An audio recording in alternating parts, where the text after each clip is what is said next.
How many more have to die? How many more have to die? How much blood must be shed, and how many lives must be sacrificed to maintain the status quo?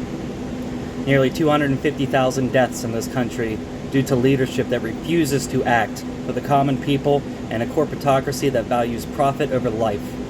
By the end of the year, it'll likely be the leading cause of death in 2020. This pandemic has disproportionately hit Black and Native communities and has wreaked havoc on the economic situations of the working class and poor. 40 million Americans face evictions, and similarly 40 million Americans face hunger and malnutrition. United, they would dwarf the size of any military in the world by scores. As more die, face poverty, struggle to find jobs that pay livable wages, struggle to pay debts, eat and survive, the capitalist class, their propagandists, and the establishment of the two-party sham live luxuriously comfortably. Jeff Bezos does not work a billion times harder than us. Donald Trump certainly wouldn't know work if it came up and smacked him with a hammer. Charlatans like Mike Rowe, Tucker Carlson, Steven Crowder, and other puppets speaking for foul morality play like they know the hardship of the working class and yet only have divided and suffering, while they come from lives of privilege and hypocrisy. Make no doubt that these are the greatest thieves in the world, and they are the greatest thieves the world has ever known. They steal our labored worth, they steal our labored wealth, they steal our truth, they steal our ability to make rational decisions, they steal our ability to decide our destinies, they steal our justice, they steal our rights, and they steal our lives, and the lives of our loved ones, and the lives of those we were never able to know. And certainly, they have stolen our future. We have run out of time to wait for change and reform. You cannot reform a system that was designed to be a tax haven for slave owners and genocidal colonizers. The system was designed to only benefit rich white Christian men, and in many ways, nothing has changed except for the reach of it. The foundations of this liberal, quote-unquote, democracy, which is really a dictatorship of the capitalist class, are inherently racist, sexist, anti-worker, and violent. The rogue state which has stolen the land from the natives they knew as Turtle Island continues its campaigns of genocide and slavery to this day. Manifest Destiny is the world's most deadly genocide in history, and is still, in many ways, ongoing. Over 100 million indigenous Turtle Islanders were executed, tortured, raped, and disappeared. Complex and advanced societies gone forever. Not only did they destroy the populations, but also the entire land, burning down forests, polluting the water, eroding the soil, blasting away mountains, and introducing invasive species and diseases.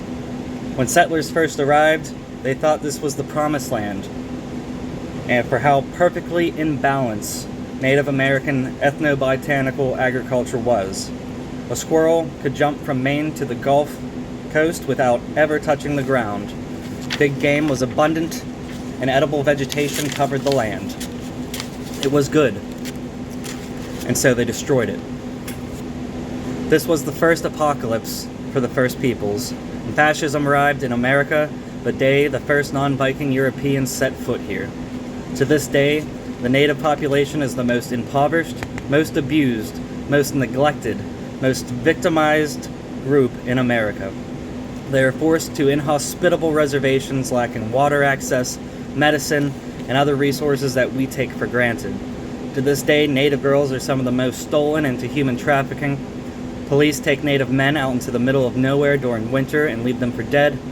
Native women face forced sterilizations, and entire communities are displaced and destroyed by pipelines, environmental destruction, and capitalist interests. We cannot have socialism with American characteristics.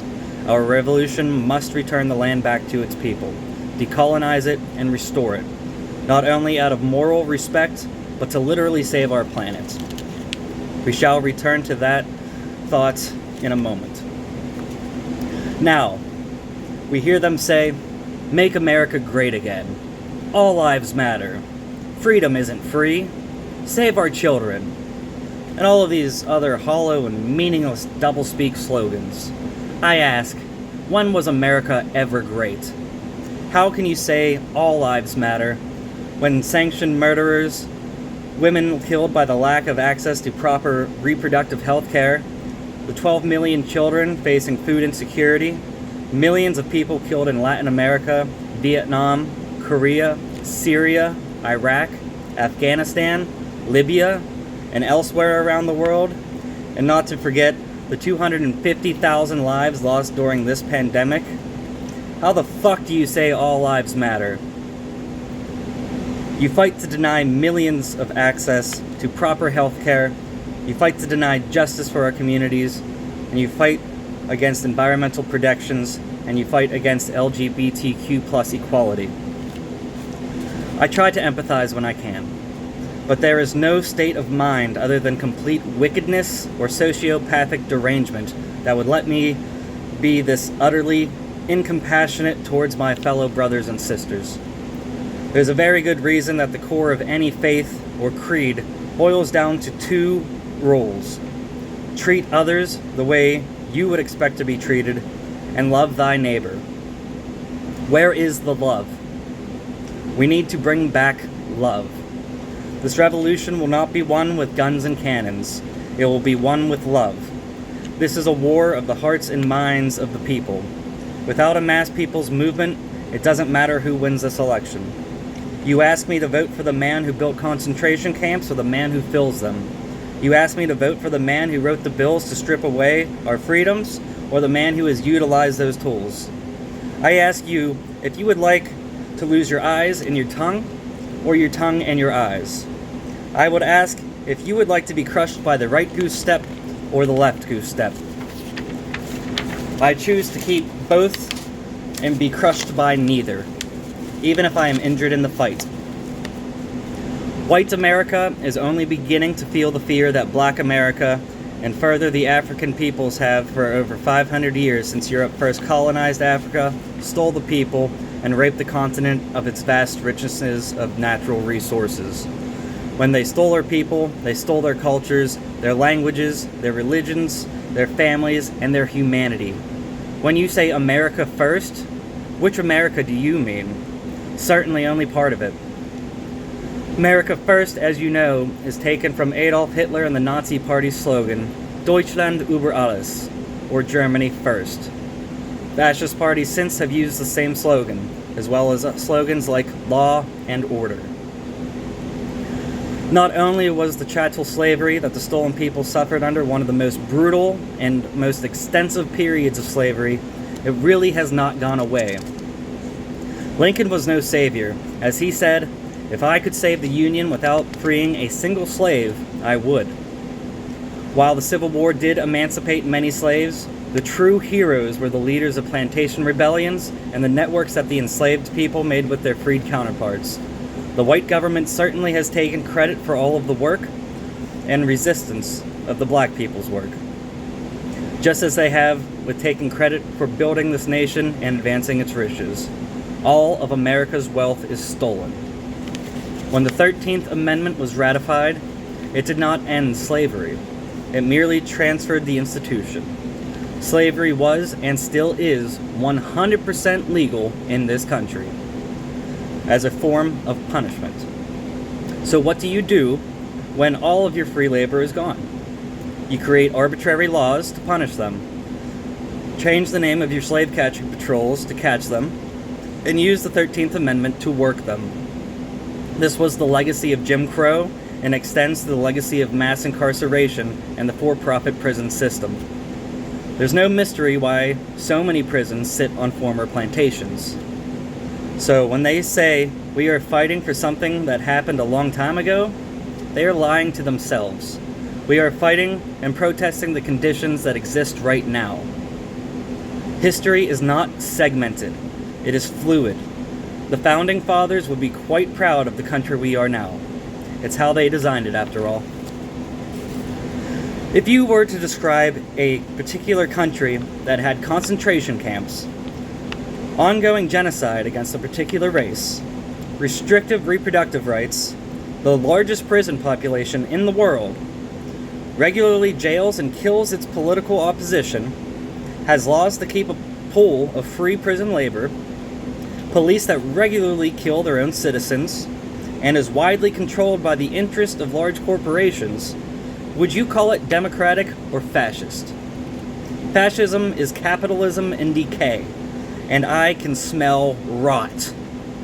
Democracy can't die if it was never born to begin with. And that's the historical reality for too many people. So then what is to be done? We have to organize, make networks of mutual aid, care about each other more than ever, pick up a gun and learn how to use it, learn skills like sewing, gardening, foraging, electricity, medicine, first aid, and law. We will need all walks of life to make a new and just society. We must learn the sciences of socialism and learn how to apply them to our material conditions. We must not be afraid to question or criticize what we have been indoctrinated to believe. North Korea is not the enemy. China is not the enemy. As Yossarian delicately puts it in Catch-22, the enemy is anyone who's trying to get you killed, no matter which side he's on. And right now, that is our politicians letting us die, militarized police, corporations, and the US military polluting the earth and permanently changing its climate. Climate change is the #1 global existential crisis we face today. Our government, car manufacturers, fossil fuel companies, and powers that be have known about this for over 100 years and have done nothing to mitigate it. It will undoubtedly affect the world's global south, poor, and people of color the most, as rich white Westerners will feel the least of the consequences. This is an issue for another time, but we must face it and prepare to include it in our priorities going forward. All things are connected, all problems are intertwined. Black communities are disproportionately affected by pollution and environmental destruction, as we have seen in Flint, Michigan, and other cities. All struggles unite in the fight against capitalism and white supremacy. We are Antifa. We are here. We come in peace, but we will defend ourselves when necessary. We say Black Lives Matter, and all power to the people. The clocks may change tomorrow, but as long as there's still an institutional system of oppression, racism, brutality, and slavery, it will always be 1312. Now look not to despair, but use these tribulations to motivate you to fight for a better life for all people. When they say that all lives matter, but won't join us in fighting for all lives, including black ones, they have shown their malignant intent and fascist hypocrisy. I say, prove to me that all lives matter. They call us a hate group. They call us a hate group because we hate watching people die needlessly and unjustly over and over and over again until we are so sick we have nothing left to throw up, and we are so exhausted that we can't even go to sleep, and we are so hungry they have been leaving us starving for liberty for so long that we can no longer eat. They call us terrorists when we defend ourselves. They call us looters when we take what we need because it has been withheld and stolen from us. They call us rioters after they have been violent in the street for decades. The audacity of a government that has firebombed its own people and massacred its own communities to call us violent. The audacity to call law and order when they break any law they want, and the only order they care about is the order of their finances. The next 4 years will be a fight to survive and progress, no matter who is elected. Trump needs to go and be tried for his crimes against the American people and humanity. His presidency must be conceded if he loses, and if he refuses, we must demand a national general strike and massive people's resistance to an illegitimate regime. If Biden is elected and transfers peacefully, We must demand a national general strike and a massive people's resistance to a regime that refuses the popular progressive platforms of universal health care, free college, defunded police, defunded military spending, an end to border concentration camps, an end to U.S. CIA and military interference in democratically elected socialist governments in Latin America and overseas, maternal leave, a minimum wage of at least $15 an hour, a jobs guarantee, and a housings guarantee. We don't live in a free country if we live under the threat of homelessness and starvation for not complying with our employers and landlords. We must fight to change racism on the systemic, institutional, societal, and individual levels. It is not enough to be against racism. We must be actively anti-racist. Call out your racist relatives, co-workers, friends, employers, and even face your own internal prejudices that have been taught to you. We have to tear it all down and rebuild it from the bottom. Racism exists in our homes, our schools, our churches, our local government, our local businesses, our local police departments, and our hospitals, just as much as it exists openly from our presidents, criminal justice system, legal system, and our very Constitution. Do not despair. This movement is not just in this state or in this nation. This is an international struggle against capitalism, imperialism, neoliberalism, neocolonialism, and fascism. The people have won in Bolivia, Chile, Cuba, Venezuela, in Vietnam, and Laos. They are winning in Colombia, Argentina, Ireland, Korea, and Thailand. We will win in the Philippines, Russia, France, Mexico, and the whole world.